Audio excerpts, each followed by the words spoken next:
Je veux remercier Madame Joly de l'ARS pour cette coordination. Alors, je ne sais pas si vous voulez dire quelques mots avant qu'on entame le vif du sujet. Oui, merci beaucoup, Dr Gage. Donc, Audrey Joly, je suis conseillère médicale auprès de la sous-direction Parcours Addiction Personnes en difficulté spécifique à l'ARS Hauts-de-France. Donc, tout d'abord, je tenais à remercier Dr Gage et les équipes du CHU de Lille pour la mise en place de ce webinaire. Et aussi pouvoir vous dire que ce webinaire s'inscrit pleinement en fait, dans la politique que l'agence mène depuis déjà 2019. Donc, l'agence a pu financer la mise en place d'un e-learning sur mes usages du protoxyde d'azote à l'association Addiction France, a pu également financer des projets de prévention auprès des collectivités territoriales, donc a accompagné aussi le Dr Gritch et son équipe pour structurer la filière de prise en charge à l'échelle des Hauts-de-France. Et tout récemment, en fait, on a lancé un marché public pour pouvoir mettre en place une campagne de communication digitale envers les jeunes. Donc, les jeunes 15-25 ans. Donc là, le marché est en cours d'attribution. Donc, on pourra revenir vers vous quand les informations seront plus officielles. Et donc, voilà, ce webinaire s'inscrit pleinement dans toutes ces actions-là et il va nous amener vraiment à un apport de connaissances. Donc, je pense que ce sera fort utile et je vais laisser Dr Gritch peut-être refaire un tour sur le programme. Tout à fait. Donc, déjà encore merci aux gens de s'être connectés. Donc aujourd'hui, pour introduire, on va parler de ça. Je pense que ça a parlé un petit peu à tout le monde il y a quelques années, mais vous allez voir qu'on est passé de ça, c'est pour la petite introduction, et alors là je prends les muscles et on va maintenant jusque ça. Donc je pense que la politique de santé publique qui s'y intéresse, voilà, il y a toute l'équipe qui est derrière, donc c'est vrai que je remercie tous les intervenants, toute la filière, parce que je ne suis pas tout seul dans cette filière, il y a un grand nombre de praticiens des Hauts-de-France et même d'ailleurs qui nous ont rejoints récemment, donc c'est vraiment une belle aventure dans ces malheureux constats. Donc alors pour revenir sur le programme, alors je vais partager mon écran, voilà, donc normalement vous le voyez, vous me confirmez ça, donc normalement c'est bon. Alors le programme, on aura 5 intervenants donc, ce soir sur des présentations qui dureront entre 10 et 15 minutes. L'idée, c'est qu'à partir de 19h, on ait un temps d'échange. Donc, il y aura un temps d'échange pour les questions qui se feront à l'issue de l'ensemble des présentations. Parce que vous allez voir qu'on va avoir plusieurs aspects, l'aspect épidémio, l'aspect clinique, l'aspect biologique, et finalement, tout va venir les uns à la suite des autres. Donc, on préfère garder le temps d'échange à la fin, ce qui permet d'avoir tous les intervenants aussi pour poser vos questions. Donc voilà, voilà le programme de la première partie de soirée. Donc je vais laisser la place pour commencer à ma collègue Sylvie Deheul qui va vous présenter l'épidémiologie et la toxicité du protoxyde d'azote. Donc on échange juste nos places.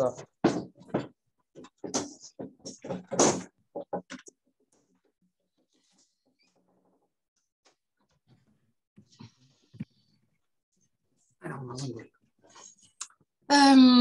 donc bonjour à tous. Bon, j'espère que je vais pouvoir répondre à certaines de vos questions éventuellement concernant effectivement les effets, la toxicité du protoxyde d'azote. Donc du coup, on va débuter. Alors, je me présente, je suis le docteur Deheul, je travaille au centre d'addictovigilance des Hauts-de-France et également au centre antipoison de Lille, donc au sein de l'hôpital de Lille. Alors, juste une petite diapo pour vous expliquer un petit peu ce qu'est l'addictovigilance. L'addictovigilance se base sur 13 centres régionaux. Nous sommes le centre qui va s'occuper de la région Hauts-de-France, ce qui est intéressant du fait notamment de la proximité avec l'Angleterre, la Belgique et la Hollande, puisque effectivement, on partage un certain nombre de préoccupations autour de l'addictologie. Le but d'un centre d'addictovigilance est de collecter des informations concernant l'abus, la pharmacodépendance et notamment autour des cas qui seraient éventuellement graves ou inhabituels, donc abus de substances psychoactives hors alcool et hors tabac. On se base sur la notification des professionnels de santé, donc que ce soit des pharmaciens, des médecins, des légistes, des analystes, des toxicologues, etc., pour nous signaler les substances qui poseraient un souci en termes de santé publique, notamment en termes d'abus de dépendance et de leurs complications. On réalise cette veille grâce aussi à des enquêtes pharmaco-épidémiologiques qu'on réalise dans différents types de milieux. Je vais vous parler tout à l'heure des cas graves qu'on a pu collecter dans les Hauts-de-France autour du protoxyde d'azote. Je tiens à vous signaler que ces cas graves signifient qu'ils sont ou médicalement significatifs ou qu'ils ont concerné, ils ont nécessité une hospitalisation ou qu'il y a une présence de séquelles ou éventuellement de décès. Il faut savoir que c'est une vigilance qui comment dire, fait appel aux notificateurs, donc aux professionnels. Donc, on ne peut pas avoir une vision complète des choses sur le terrain, même si, effectivement, les notificateurs sont nos yeux sur le terrain, puisqu'il y a une sous-notification qui est claire dans les vigilances, et notamment en termes d'addictovigilance. Nous réalisons, avec toutes ces données qu'on peut glaner sur le terrain, des enquêtes nationales d'addictovigilance quand on détecte qu'effectivement, il y a un problème de santé publique, ce qui est clairement le cas pour le protoxyde d'azote. Et effectivement, il y a une enquête nationale qui est portée par nos collègues de Nantes, donc qui s'occupe effectivement de collecter les différentes informations. Nous sommes aussi un centre qui peut vous fournir des informations concernant ces substances, leurs effets, leur potentiel d'abus, leurs complications. Donc, nous sommes là pour pouvoir effectivement répondre aux questions des professionnels, donc n'hésitez pas. Une fois qu'on a collecté toutes ces données sont partagées avec l'Agence du médicament qui échange aussi avec le ministère de la Santé. On échange avec les ARS et la Direction générale de la Santé, la MILDEC, et aussi au niveau de l'Europe ou de l'ONU autour de ces informations. Alors, le protoxyde d'azote, vous le savez, il est bien sûr utilisé en thérapeutique, comme adjuvant en anesthésie générale et en analgésie, notamment sous forme de méopa, qui est un mélange équimolaire d'oxygène et de protoxyde d'azote qu'on va pouvoir utiliser pour des gestes douloureux, notamment chez les enfants, par exemple, une PL, une suture, réaliser une IRM, etc. Effectivement, ce gaz a une grande utilité. Donc, comme on peut le connaître. Il faut savoir que lorsque ce médicament est encadré par une réglementation qui suit une partie de celle qui est consacrée aux stupéfiants. Donc voilà. Alors, du fait de ces utilisations, on se doute bien qu'effectivement le protoxyde d'azote va avoir des effets sédatifs, des effets analgésiques ou antalgiques et également des effets anxiolytiques, donc qui sont décrits lors de l'usage thérapeutique. Pourquoi se basent ces effets? Ils ne sont pas très bien connus, ces effets. On sait qu'il va y avoir une modulation de certaines voies de neurotransmission, comme les voies dopaminergiques, opioïdes, sérotoninergiques ou GABAergiques, et également glutamatergiques, puisque le protoxyde d'azote est antagoniste des récepteurs NMDA. À titre d'information, bien sûr, la kétamine peut entraîner des états de dissociation, d'hallucination. Donc voilà, donc on voit un petit peu se profiler les effets du protoxyde d'azote lors de son mésusage. Alors, les différents effets indésirables sont ceux-ci, donc surtout nausées, vomissements, des maux de tête, et puis on voit effectivement qu'il peut y avoir une euphorie, une désorientation, un état onirique, des hallucinations. Donc c'est ce qui va faire qu'effectivement ce protoxyde d'azote peut effectivement être utilisé. Je rappelle qu'effectivement ce gaz est toujours utilisé avec de l'oxygène. Il faut au moins 30% d'oxygène pour pouvoir l'utiliser, au risque sinon de voir une hypoxie se mettre en place. Au niveau de la pharmacocinétique, c'est tout à fait singulier, je dirais, pour une substance qui est détournée, puisque finalement, une fois qu'on va inhaler le protoxyde d'azote, il va être absorbé extrêmement rapidement depuis les poumons vers le sang et directement vers le système nerveux central, et il va être éliminé aussi très rapidement. Ce qui explique finalement que ces effets sont assez intéressants en thérapeutique parce qu'ils vont être assez modulables, puisque effectivement, dès la fin d'administration, on va avoir des effets qui vont se dissiper assez rapidement. Alors, les effets recherchés dans le cadre du mésusage, donc effectivement, on appelle ça gaz hilarant, ça entraîne une euphorie, une désinhibition, une ébriété. On a aussi une distorsion des perceptions, des hallucinations, un état de dissociation où on peut se sentir un petit peu décalé par rapport au monde. Et les effets recherchés sont aussi des effets de type défense. Certaines personnes l'utilisent parce que c'est une alternative aux drogues, et notamment par rapport au cannabis ou à l'alcool qui peut être consommé en soirée. Certains vont consommer du protoxyde d'azote en se disant qu'ils vont conduire derrière et que c'est plus safe. C'est un produit qui est vraiment considéré comme safe. Il est aussi utilisé lors de la conduite automobile parce qu'il va effectivement entraîner une désinhibition et il va faciliter la prise de risque, et notamment dans le public masculin. Alors, comment on fait pour utiliser ce gaz? On va avoir besoin de différents éléments. Donc, la cartouche que vous a montré tout à l'heure mon collègue, un ballon et puis un cracker. C'est le dispositif orange. Vous mettez la capsule métallique dans le cracker. Vous mettez votre ballon sur le cracker orange et ensuite vous dévissez le cracker, ce qui va percuter la capsule et libérer le gaz présent dans la capsule. Et c'est pour ça qu'effectivement, on trouve souvent des cartouches avec des ballons juste à côté. Alors, ça, je vais vous parler maintenant de l'image que peuvent avoir les usagers par rapport à ce produit. C'est un produit qui n'est pas cher, qui est légal, qui n'est pas une drogue.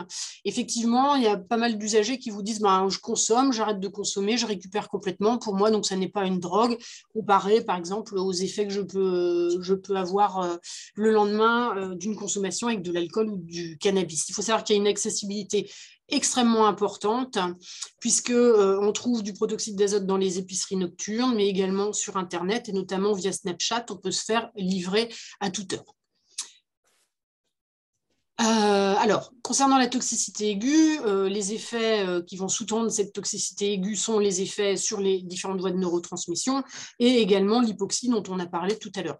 On va avoir effectivement une ébriété, des troubles de la vigilance qui peuvent être à l'origine de traumas ou d'accidents de la voie publique qui peuvent être parfois graves et parfois mortels. Il y a une sous-notification majeure concernant ces accidents qui peuvent être parfois très graves. Ils sont aussi signalés une agressivité et les effets liés à l'hypoxie peuvent effectivement générer, notamment aux urgences, quand les gens vont se présenter, des symptômes de type malaise, palpitations, ralentissement, et éventuellement pour des effets majeurs, pourquoi pas des syndromes coronariens.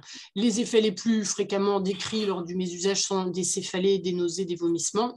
Alors, il faut savoir qu'on utilise un ballon lors de l'utilisation du protoxyde d'azote parce que le gaz dans les cartouches ou les bonbonnes, il est à moins 80 degrés et il est sous pression. Ce qui fait que lors d'un contact avec le gaz, on peut présenter des engelures, que ce soit au niveau buccal ou ORL, si on avait par malheur essayé d'absorber le produit directement depuis les contenants, ce qui est très rare. Nous, ici à Lille, on n'en a pas eu, donc avec éventuellement des brûlures locales et puis des brûlures cutanées qui sont rapportées. Alors, les brûlures cutanées, pourquoi? Parce que quand vous mettez votre bonbonne entre les jambes pour pouvoir gonfler différents ballons, à force d'utilisation, le contenant va devenir extrêmement froid et vous allez effectivement avoir une première lésion de type érythémateuse, après une lésion plutôt violacée, et au fil des jours, on va avoir effectivement une nécrose qui va pouvoir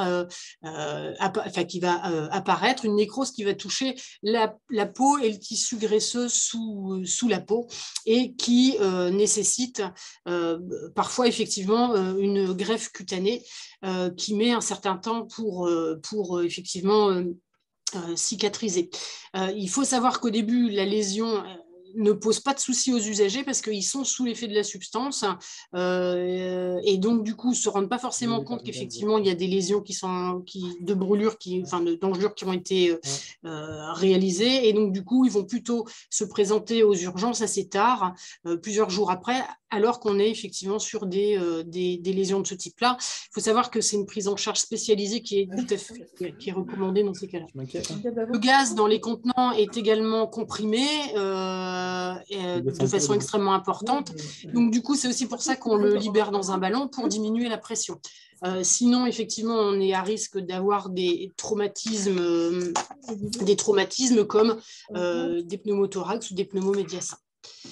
J'attire votre attention sur le fait que le protoxyde d'azote est aussi consommé avec de la chicha, et dans ces cas-là, on peut effectivement avoir une intoxication au monoxyde de carbone. Ça, il faut pouvoir le garder en tête. Alors, concernant la toxicité chronique, c'est-à-dire lors d'usage régulier ou d'usage chronique, différents mécanismes vont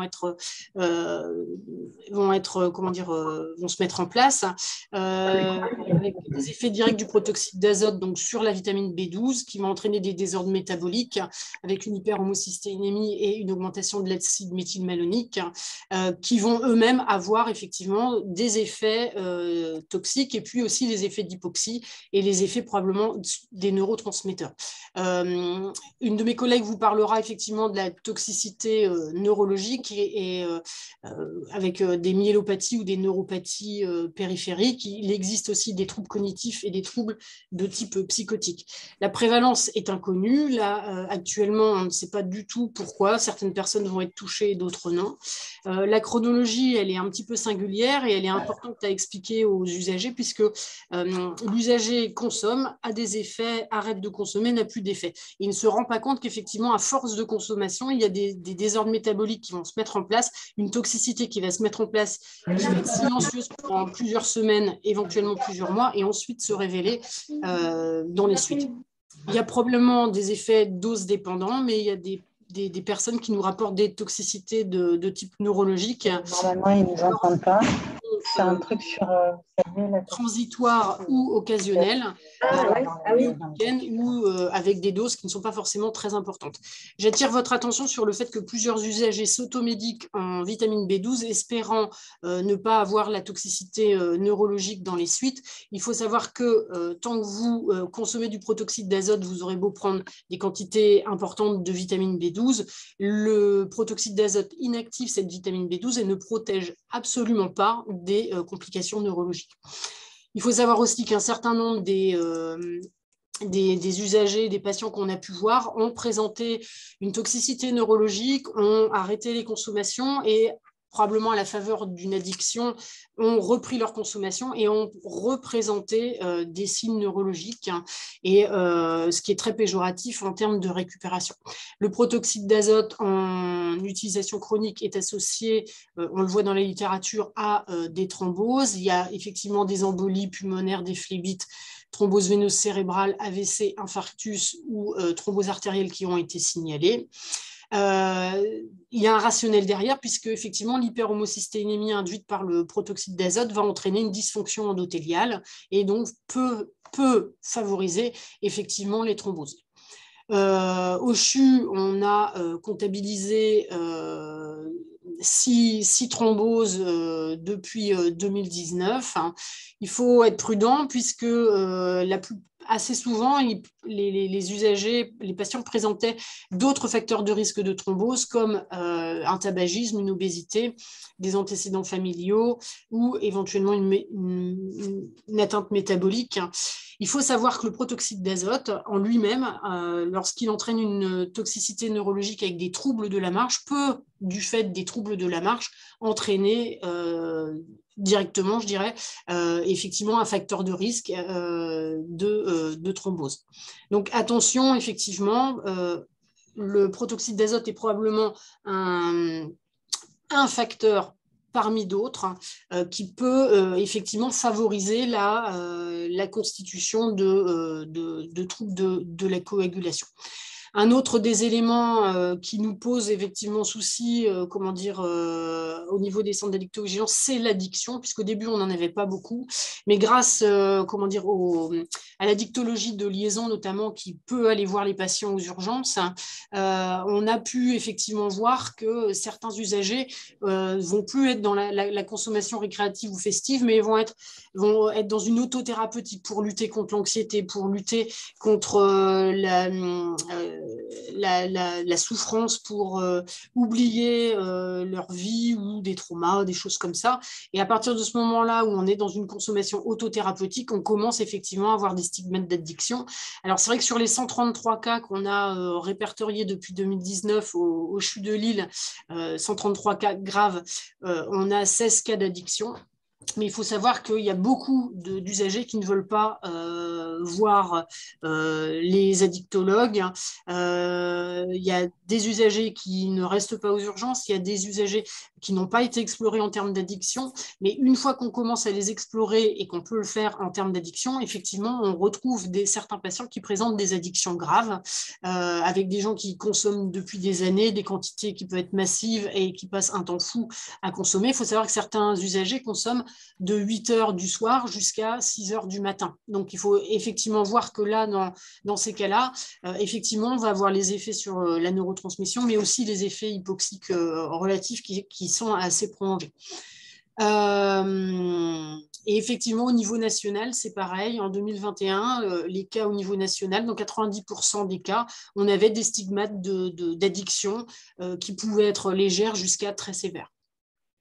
L'addiction, alors d'une part, elle est source de dommages qui peuvent être effectivement importants pour l'usager, mais elles exposent aussi à la pérennisation de l'usage avec le risque de complications associées, que ce soit neurologique. On ne sait pas actuellement s'il y a des séquelles qui sont présentes chez les usagers. On ne les revoit pas, donc on ne sait pas. La dictoliaison nous signale, effectivement, il y a des patients, au bout d'un an, ils ont toujours des signes neurologiques persistants, des complications donc vasculaires, on en a parlé, ou d'autres. Ça nécessite une évaluation et une prise en charge, donc au niveau des centres jeunes consommateurs ou des XAPA. C'est quelque chose de très important pour effectivement éviter les dommages liés à la consommation du protoxyde d'azote.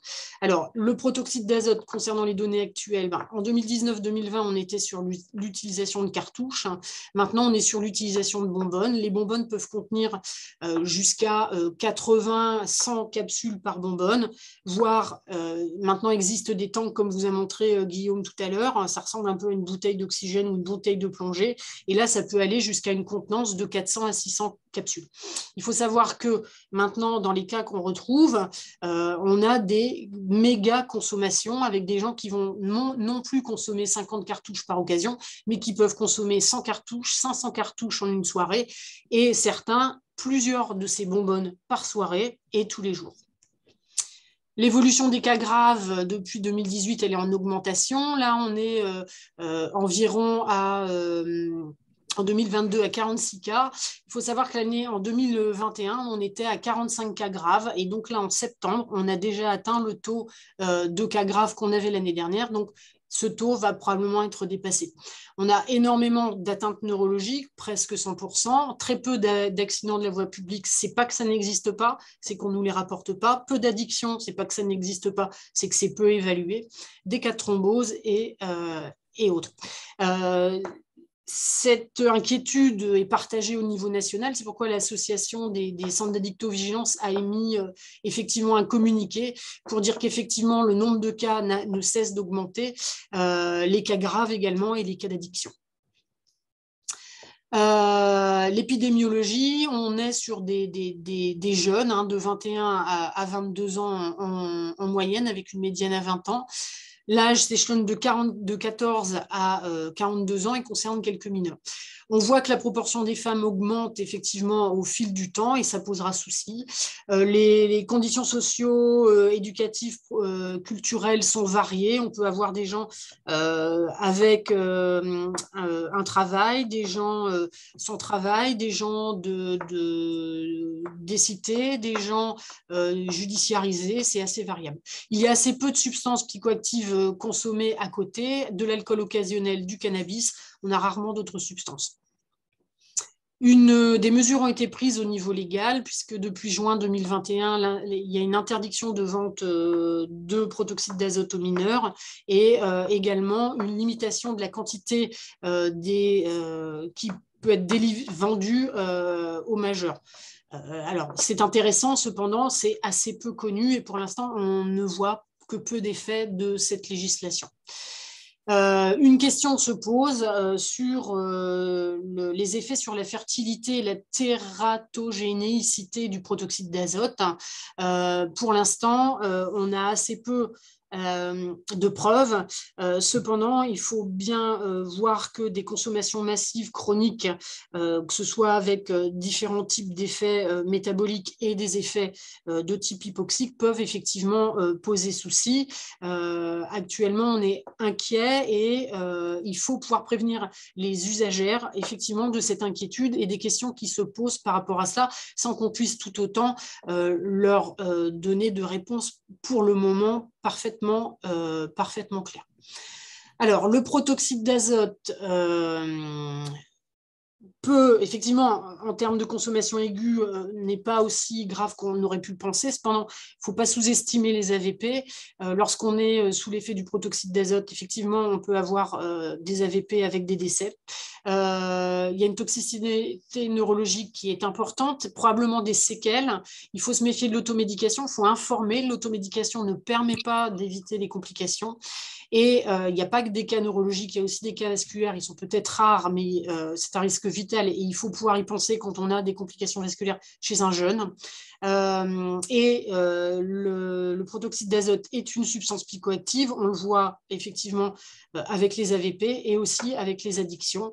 Et donc, du coup, il faut effectivement se méfier parce que les effets peuvent être relativement courts et rassurants pour les usagers, mais avec des complications à retard. Je vous remercie. Merci, Sylvie. Alors, comme je l'ai dit en début de séance, nous ferons les questions-réponses à la fin pour permettre à tout le monde de présenter sa partie. Donc, concernant la deuxième partie, elle sera neurologique et clinique avec le docteur Céline Tard, alors qui doit être, voilà, parfait, hein, voilà, elle présente déjà. Donc, je laisse la parole à notre collègue. Hop, donc, vous avez bien en plein écran. Attendez, je pense c'est bon. Moi, en tout cas, je le vois. Bon, c'est bon alors. Donc, le protoxyde d'azote, donc merci à Sylvie qui a très très bien résumé la problématique. Moi, je vais vous parler plus de l'atteinte neurologique parce que c'est celle que je connais et que je vois aux urgences. Alors d'abord, vous parlez de l'expérience lilloise qui a été une des premières à émerger avec cet article grâce à la pharmacovigilance qui avait colligé les cas et qui nous a permis de publier donc fin d'année 2021 la première série des patients lillois et on verra à la suite que ça a explosé depuis partout dans le monde. Donc, ce n'est pas qu'un problème local. Donc, cette première population de patients qui avait été publiée, c'était vous voyez, très, très précoce avant le Covid. C'était 20 patients qui avaient été colligés entre janvier 2019 et juin 2020. Et donc, c'était vraiment le centre de pharmacovigilance qui nous a dit tiens, vous n'êtes pas les seuls à déclarer, on en a de plus en plus, il y a vraiment un problème. Donc, on va essayer de les colliger et de regarder un petit peu ce qui se passe. Il y a un sexe ratio, il y a des coquilles qui est vraiment en faveur des hommes, qui se confirme dans notre pratique quotidienne. On avait 6 hommes pour une femme. Un profil d'adultes jeunes, mais également d'adolescents avec des patients qui sont parfois qui consultent en pédiatrie. Là, sur les premiers, on avait un plus jeune à 16 ans, mais depuis, il y a eu 12 ans, 13 ans. Enfin, voilà, vraiment les préadolescents et les adolescents qui sont concernés. On va le redéfinir après, mais une neuropathie isolée, donc une atteinte simplement des nerfs périphériques chez un tiers des patients, et puis des tableaux qui sont volontiers plus graves quand ils touchent la moelle épinière, donc ce qu'on appelle une sclérose combinée chez 2 tiers des patients. La consommation moyenne, alors qu'il y a un biais parce que, comme vous a montré Sylvie Duel, on n'a pas de marqueur biologique direct pour doser la quantité de protoxyde d'azote. Donc, c'est vraiment du diagnostic d'interrogatoire. Et à l'époque, en moyenne, on était environ à 100 cartouches consommées au moment de la toxicité neurologique et en moyenne 6 mois après le début de l'exposition. Vous me disiez sous réserve des difficultés d'évaluation.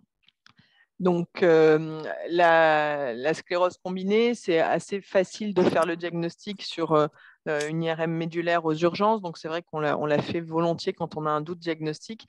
On va voir cet hypersignal là au niveau de la moelle épinière. Donc là, c'est tout blanc. Là, vous avez en coupe axiale, on voit aussi du blanc sur la moelle épinière. Donc, ça correspond à à de la nécrose neuronale. Et il n'y a pas beaucoup de maladies qui donnent ces aspects d'hypersignaux étendus sur l'IRM médulaire. Donc, ça peut être vraiment intéressant en cas de doute diagnostic, parce que notre travail, ça va être de diagnostiquer l'intoxication au protoxyde d'azote, mais aussi pas de mettre tout sur le dos de l'intoxication au protoxyde d'azote, et notamment d'éliminer des diagnostics différentiels qui auraient possiblement des traitements spécifiques. Pour ce qui est de la neuropathie, donc l'atteinte du système nerveux périphérique, elle est volontiers subaiguë, c'est-à-dire que c'est sur quelques jours où le patient va présenter des difficultés à marcher, des troubles de l'équilibre, un manque de force, des fourmis. Donc, d'un point de vue neurologique, ça peut vraiment mimer des atteintes auto-immunes, ce qu'on appelle le syndrome de Guillain-Barré. Parfois, on a vraiment des révélations encore plus aiguës sur quelques heures.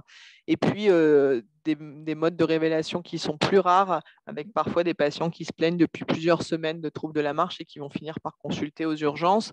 Je ne l'ai pas renoté là. C'est parfois à l'occasion d'une aggravation, soit d'une chute, soit parce qu'ils sont amenés par les copains qui leur disent « bon, vraiment, tu marches pas bien ». Et on a eu quelques patients pour qui le motif de consultation a été la dysfonction érectile, c'est-à-dire que ça ne les inquiétait pas de marcher avec des cannes et de tomber tous les 3 mètres, mais quand ils ont eu des troubles d'érection, c'est là qu'ils ont consulté aux urgences. Les troubles de la sensibilité sont constants, c'est-à-dire qu'il y a toujours des sensations de fourmis, un endormissement dans les jambes et parfois des troubles de l'équilibre. L'atteinte des bras, donc des membres supérieurs, est présente dans cette série dans 75% des cas. Donc, elle n'est pas rare. Pour nous, c'est un critère de gravité quand ça touche les 4 membres. Et vous voyez que chez 3 patients sur 4 à l'entrée, c'était déjà le cas. Alors, ces patients, on avait essayé de les classifier a posteriori avec un score très, très simple, qui est un score de sévérité de la neuropathie qui est utilisé volontiers pour d'autres types de neuropathie. Donc, vous voyez que les stades 1, c'est les patients qui ont une plainte sensitive, mais qui marchent encore normalement. Les stades 2, c'est des patients qui ont des difficultés à marcher, c'est-à-dire que quand on les voit marcher, on se rend compte qu'il y a soit des embardés, soit un manque de force. Et puis, dès lors qu'on a besoin d'une aide technique pour marcher, donc une canne, on est stade 3A, 2 cannes, on est stade 3B, et 4, c'est les patients qui sont vraiment incapables de marcher, qui sont confinés au stade du fauteuil roulant. Donc, on a essayé de les classifier selon ces stades. Et vous voyez que finalement, on a un profil de distribution qui est quand même très sévère. La plupart des patients avaient des troubles de la marche visibles par le neurologue, et on avait des patients qui avaient déjà besoin d'une aide pour marcher, voire de 2 cannes, d'un déambulateur. Donc, c'est voilà, quand même une particularité de cette population, ce n'est pas une population qui consulte aux premiers symptômes, ils consultent souvent à des stades très avancés de leur atteinte neurologique, et ça va probablement biaiser aussi la récupération. Sur le plan neurophysiologique, alors j'ai vu qu'il y a quelques neurologues connectés, ça va peut-être moins parler aux autres, mais on avait 2 types de présentations neurologiques, soit des neuropathies qui sont très distales, qu'on appelle des polyneuropathies, typiquement l'exemple du diabétique, c'est-à-dire les fourmis qui prédominent dans les pieds, qui remontent un petit peu, parfois une atteinte de la force, mais au second plan. Mais dans la moitié des cas, on avait aussi des tableaux plus suspendus qu'on appelle des polyradiculonévrites, avec vraiment une atteinte des cuisses, une atteinte des bras, donc une atteinte proximale, et même en électromyogramme, des signes d'atteinte de la myéline et pas seulement de l'axone. Et ça peut vraiment nous mimer un Guillain-Barré. Il y a d'ailleurs dans cette première série, avant qu'on soit sensibilisé aux effets neurologiques du protoxyde d'azote, il y a des patients qui ont reçu des traitements du Guillain-Barré, donc des immunoglobulines polyvalentes, quand ils se sont présentés aux urgences et qu'ils ont été évalués par l'équipe de neurologie. Donc, dans cette étude, alors Guillaume Gris vous en reparlera beaucoup mieux que moi, on a quand même un marqueur biologique qui est l'hyperhomocystéinémie, qui peut nous indiquer de manière indirecte la sévérité de la consommation de protoxyde d'azote. Donc, dans cette toute petite série de 20 patients, il n'y avait pas de corrélation entre l'hyperhomocystéinémie et la sévérité de la neuropathie. On avait l'impression, mais encore une fois avec des données d'interrogatoire et puis un score clinique qui était relativement simple, qui avait peut-être une relation entre l'intensité de la consommation et l'atteinte 4 membres versus 2 membres, mais qu'il faut confirmer. Et puis, ça a quand même été travail pour justement essayer de mieux appréhender cette physiopathologie de l'atteinte neurologique. Alors, l'hyperhomocystéinémie semble jouer un rôle important plutôt pour le versant thromboembolique. Et par contre, c'est probablement la carence en méthionine ou en dérivé de l'homocystéine qui va donner l'atteinte neurologique. On en reparlera après. Sur la prise en charge, bien sûr, ces tableaux de sclérose combinée, surtout, on les connaissait chez des patients qui avaient des carences chroniques en vitamine B12, soit des carences d'apport chez les alcooliques, par exemple, ou alors des maladies d'absorption de la B12, type maladie de Birmer. La particularité des carences chroniques en B12, c'est que c'était des tableaux beaucoup plus lents et beaucoup moins sévères, c'est-à-dire que les patients consultaient pour des troubles de l'équilibre et puis c'était rapidement réversible. Néanmoins, sur la présentation clinique, c'était la même chose, ce qui nous a fait en plus important avec le protoxyde d'azote, ce qui nous a fait initialement nous dire que c'est probablement la carence en B12 qui a aggravé le processus. Mais comme l'a dit Sylvie, on a de plus en plus de patients qui s'automédiquent en B12 parce qu'ils ont compris qu'on leur donnait de la B12, c'était le seul traitement potentiel qu'on avait. Et donc, il y en a qui développent une toxicité neurologique, même à B12 normale. Et ça, on le comprend beaucoup mieux maintenant puisque le protoxyde d'azote, en fait, empêche l'action de l'enzyme qui transforme l'homocystéine en méthionine, que la carence en B12, c'est un facteur d'aggravation, mais que si on n'arrête pas l'intoxication, on n'arrête pas le mécanisme, et donc on poursuit la toxicité neurologique et thromboembolique. Donc, fort de ce premier travail, il y a une autre étude qui a été menée par Guillaume notamment, qui a bien coordonné l'action, et grâce à la pharmacovigilance, les collègues de neurologie de Lille et des autres centres. Et donc, on essaye là, de manière prospective, de mieux les phénotyper, de mieux les suivre pour mieux comprendre le niveau d'atteinte. Donc, on a essayé de manière un petit peu arbitraire de quantifier la consommation et la sévérité. Donc, bon, là, c'est des résultats très préliminaires qui sont pas publiés. Vous voyez, sur 35 patients, on avait essayé de les répartir par sévérité. Alors, on retrouve ce sexe ratio, je vous disais, très en faveur des hommes, quels que soient les groupes, mais plus sévères chez les patients les plus sévères. Vous voyez ici que la carence en B12, qui est donc dans le groupe plus sévère, semble quand même être un facteur d'aggravation de la plainte neurologique. Bon, ça demandera à être publié, à être confirmé sur des plus grands effectifs. Je vous présente, parce que je vous disais qu'en un an, là, les connaissances scientifiques ont quand même flambé. Donc, je vous présente cet article qui reprend 13 cas de thrombose survenus lors d'intoxication protoxyde d'azote. Donc, on peut avoir des thromboses de tout type, plutôt du système veineux quand même, donc des embolies pulmonaires. Il y a même eu des ischémies aiguës de membres. Nous, à Lille, on a eu une thrombose veineuse cérébrale. Voilà. Sur la prise en charge, pardon, c'est pas le bon diaporama, il me manque des vignettes. Je suis désolée. Sur la prise en charge, donc, je vous disais, aux urgences, il faut surtout éliminer les diagnostics différentiels et notamment le Guillain-Barré. Il va falloir orienter la prise en charge du patient parce que c'est souvent des patients compliqués. On a parlé un petit peu des milieux médicaux, socio-économiques. C'est souvent des patients qui n'ont pas de mutuelle, qui ne veulent pas rester hospitalisés parce qu'ils vont avoir un tiers payant à leur charge, qui ne vont pas les consulter de kinésithérapeute, etc. Donc, on essaye en aigu au moins de les montrer aux addictologues de liaison pour essayer d'organiser un suivi à distance, parce que, comme l'a dit Sylvie, l'intoxication en général n'est pas pure au protoxyde d'azote. C'est des patients qui vont consommer d'autres substances et qui vont avoir peut-être un trouble anxieux sous-jacent. Le seul traitement, et ça il faut vraiment qu'on le répète, et c'est notre travail au quotidien, c'est de dire qu'il faut arrêter le protoxyde d'azote. C'est le seul traitement que parfois l'administration de B12, s'ils sont carencés, ça va peut-être accélérer un petit peu la récupération, mais la récupération ne sera possible que s'ils arrêtent la consommation, et ça, c'est compliqué de leur faire comprendre. Parfois, donc, on prescrit de la kiné, je vous disais parfois même de la rééducation. On a eu des patients qui étaient au stade du fauteuil roulant, donc on essaye de leur donner le plus de chances possible. Sur la supplémentation vitaminique, il y a des vieux travaux des années 80 sur des modèles de zébrafiche qui avaient montré que probablement les folates, ça pouvait aggraver l'atteinte neurologique. Donc, quand on les supplémente en vitamine du groupe B, c'est uniquement la B12. On ne met pas de folate en plus, sauf s'ils sont carencés également, mais c'est rarement le cas.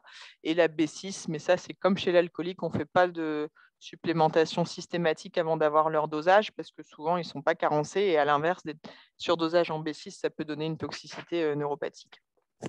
Sur l'évolution à long terme, les résultats sont variables selon les études. Il y avait les Japonais, mais du coup, je suis désolée, je vais essayer peut-être de retrouver des diapos pendant qu'on présente le cas d'après. Les Japonais avaient des patients qui récupéraient bien. Quand ils étaient à des stades plus précoces, ils n'avaient pas les mêmes patients que nous, ils avaient des patients moins sévères à la consultation.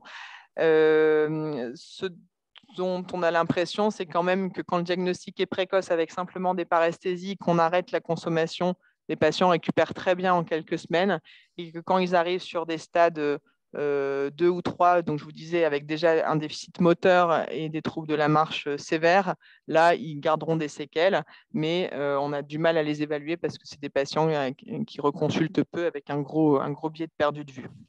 Donc, la conclusion, ce qu'il faut retenir sur l'atteinte neurologique, c'est que l'intoxication aiguë peut volontiers se manifester par un tableau psychiatrique, un peu délirant, avec des hallucinations dont a parlé Sylvie. Ceux-là, quand ils arrivent aux urgences, ils sont souvent vus d'emblée par les psychiatres, mais il faut se méfier de la toxicité chronique neurologique qui est parfois au second plan quand ils arrivent, avec donc ces troubles de la marche, ces paresthésies, qui peuvent être vraiment de présentation subaiguë, mais également chronique, et retenir que c'est l'arrêt de l'intoxication définitif, mais surtout précoce, qui va être le meilleur facteur pronostic. Je vais laisser la parole puisqu'on a déjà pas mal dépassé. Merci beaucoup, Céline.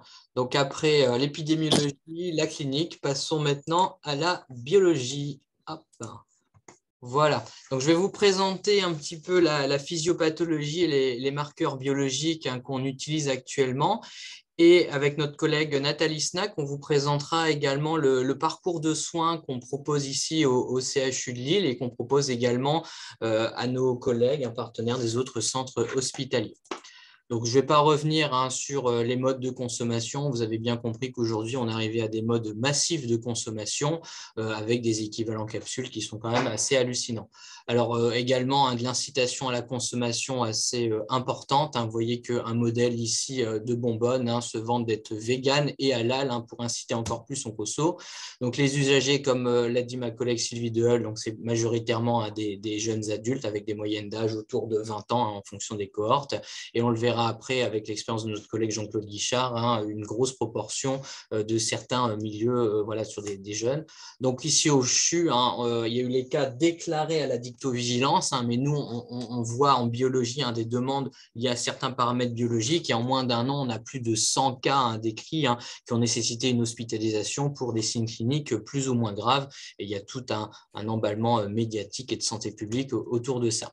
Donc, comme je l'ai dit, des grosses incitations sur les sites de revente et les réseaux sociaux. Vous voyez par exemple ici un site qui propose une vente libre, c'est en vente libre, mais aujourd'hui, ces sites ne se contentent plus de vous vendre les produits, mais vous proposent de devenir revendeur. Vous voyez qu'ici, obtenir un devis en gros, vous pouvez vous fournir en palette et on vous incite vraiment à faire de l'argent avec ça. Le protoxyde d'azote, un marché en pleine croissance et plein d'opportunités avec des messages d'incitation à une belle iconographie pour attirer les jeunes.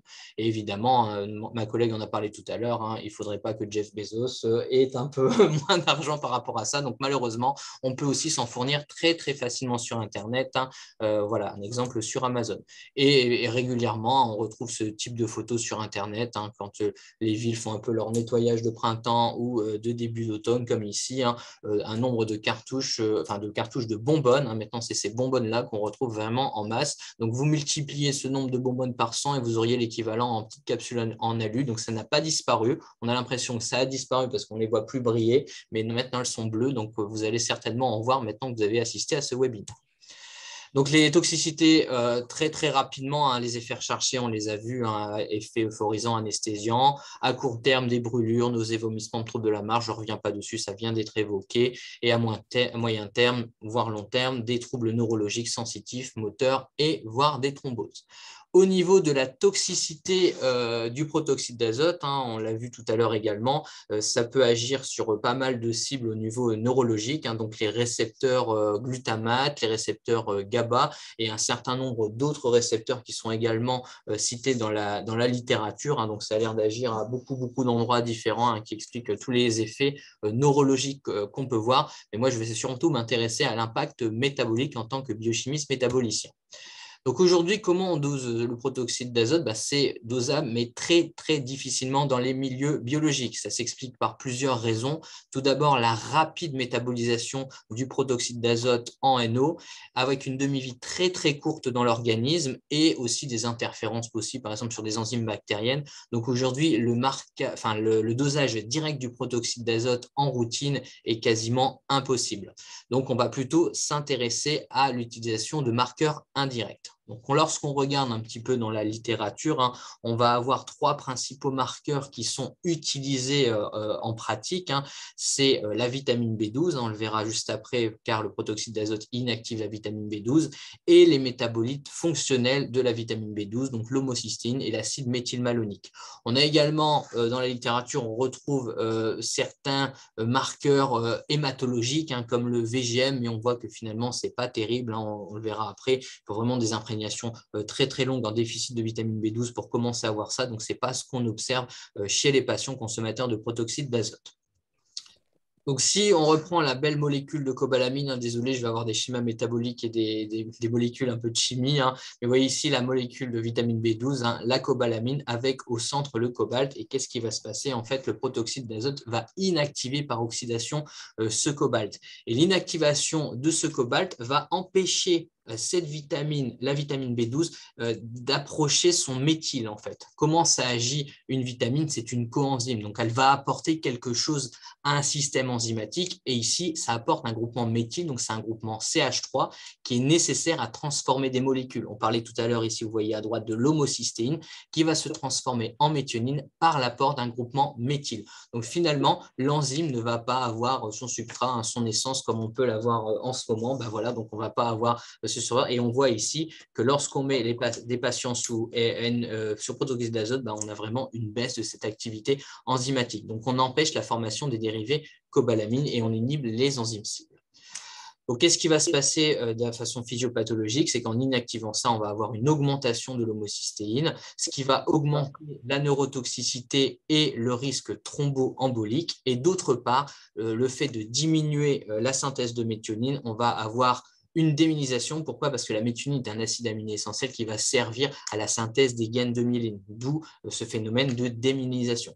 Donc, on le voit ici, vous avez la vitamine B12, donc c'est les cobalamines, et les formes actives, elles sont de 2 formes, soit par l'apport d'un groupement méthyle, la méthylcobalamine qui sert à transformer l'homocystéine en méthionine, mais ces cobalamines vont également servir à transformer l'acide méthylmalonique en succinyl-CoA. Donc, on pourrait avoir également ici un impact sur la concentration d'acide méthylmalonique, mais cela reste incertain. Les mécanismes ont été très bien montrés avec la méthylcobalamine, mais nous ne sommes pas encore certains que l'adénosylcobalamine ne peut pas être empêchée par l'oxydation. Voilà, ça a été très peu étudié dans la littérature. L'homocystéine, on est sûr, l'acide méthylmalonique un peu moins, mais on l'a un petit peu exploré, vous le verrez après. Donc, au niveau physiopathologie, c'est ce gros cycle qu'on appelle le cycle des monocarbones, le cycle d'homocystéine ou de la méthionine. Donc, on voit ici l'impact du protoxyde d'azote sur l'enzyme méthionine synthase. Donc, augmentation de l'homocystéine qui va créer les complications neurologiques thromboemboliques et la démyélisation par la perte de méthionine. Donc, globalement, comme l'a dit ma collègue tout à l'heure, on va avoir des gaines de myéline avec des lésions, ce qui vont entraîner. Voilà, donc généralement, moi, j'utilise aussi l'image de la sclérose en plaques, des fois, on a des poussées comme ça, mais là, c'est un peu moins mon domaine. C'est plutôt du domaine de la neurologie. Donc, l'homocystéine, on a l'impression que c'est miraculé, c'est super. On va pouvoir l'utiliser pour aller monitorer nos protoxydes d'azote, sauf que l'homocystéine, on en faisait bien avant le protoxyde d'azote dans le service de métabolisme. Donc, déjà, quelque chose de fréquent, c'est l'insuffisance rénale. On va avoir une augmentation de l'homocystéine car il y a un gros métabolisme dans le rein et dans le foie de l'homocystéine. Ça va également augmenter pour n'importe quelle carence des vitamines du groupe B et principalement la carence en folate. Et là, on peut avoir des gros chiffres, même en carence vitaminique, en pathologie thyroïdienne et surtout dans ces maladies génétiques héréditaires qu'on explorait ici dans le service des maladies héréditaires du métabolisme, donc qui touchent les enzymes du cycle métabolique que je viens de vous donner. Et après, tout ce qui va être de surconsommation de folate, par exemple des phénomènes tumoraux. Donc, on le voit ici que finalement, l'homocystéine, ce n'est pas du tout un marqueur spécifique. On peut l'utiliser, mais il va être nécessaire de trouver d'autres marqueurs biologiques pour le diagnostic et le suivi. Donc, c'est là où on est revenu à ce fameux deuxième cible des cobalamines, qui est l'acide méthylmalonique. Donc, l'acide méthylmalonique a été étudié aussi dans les littératures dans les années 80. On a beaucoup étudié le méopa dans les années 80. Mais ce qu'on voit finalement, c'est que la baisse de cette deuxième enzyme, la MMA-CoA mutase, elle est secondaire en fait. Ce qui va diminuer tout de suite, c'est la méthionine synthase. Et vraiment, c'est secondairement qu'on va avoir diminution de l'activité enzymatique de la MMA-CoA mutase. Du coup, vraiment, on se pose la question, cette fois-ci, non pas de la spécificité, mais de la sensibilité. Donc, c'est pour ça que dans nos protocoles de recherche, donc c'est le protocole Ballon, qui est une étude multicentrique, on évalue justement la pertinence des marqueurs biologiques. Donc, l'étude Ballon a pour objectif de trouver les marqueurs de consommation, mais également les marqueurs de gravité pour comprendre la physiopathologie. Et on a un projet maintenant avec une cohorte qui est déposée. Donc, voilà, donc tout ça, voilà, l'étude Ballon, donc avec une étude de 2 branches avec des patients qui présentent peu ou pas de signes cliniques et des patients qui présentent des signes cliniques. Tous ces patients sont consommateurs de protoxyde d'azote et ça nous permet d'évaluer à la fois la consommation et à la fois la gravité clinique. Donc, le premier objectif, c'était de comparer justement ces marqueurs biologiques dont je viens de vous parler, l'acide méthylmalonique versus l'homocystéine versus la vitamine B12. Quel serait le meilleur marqueur d'intoxication? Est-ce que l'impact est direct sur la MMA-CoA mutase? Donc, pour ça, on a utilisé de façon rétrospective des patients consommateurs de protoxyde d'azote issus de la fameuse cohorte Ballon, où nous avons pu niveler, alors avec des limites, les niveaux de consommation, car c'est toujours très, très difficile à évaluer, les degrés de gravité des signes cliniques avec le fameux score PND dont on a parlé tout à l'heure, et qu'on en comparait avec des patients qui avaient une carence en vitamine B12, mais sans consommation de protoxyde d'azote. Et sur ces patients, nous avons dosé les marqueurs qui nous intéressent, mais également les folates, pour exclure tous les patients qui avaient des carences en folates qui auraient pu expliquer des hauts taux d'homocystéine. On a exclu également les patients insuffisants rénaux et les patients qui auraient des maladies héréditaires du métabolisme. Donc, vous voyez ici donc les signes cliniques qui sont évalués selon le score PND dont on vient de parler juste avant. Donc, on a des représentations dans chaque catégorie et l'évaluation des consommations. Donc, c'est de la consommation déclarative. C'est une grosse limite avec des données de chronicité qui sont très, très compliquées à obtenir. C'est vrai que si on gardait que les patients, on avait toutes ces données-là, je vous présenterai un N égale 3 ou 4. Ce n'est pas terrible pour aller faire de l'investigation derrière. Mais en tout cas, ce chiffre est en train d'être augmenté parce qu'aujourd'hui, on a augmenté un petit peu cette étude, mais les résultats ne seront pas sensiblement différents.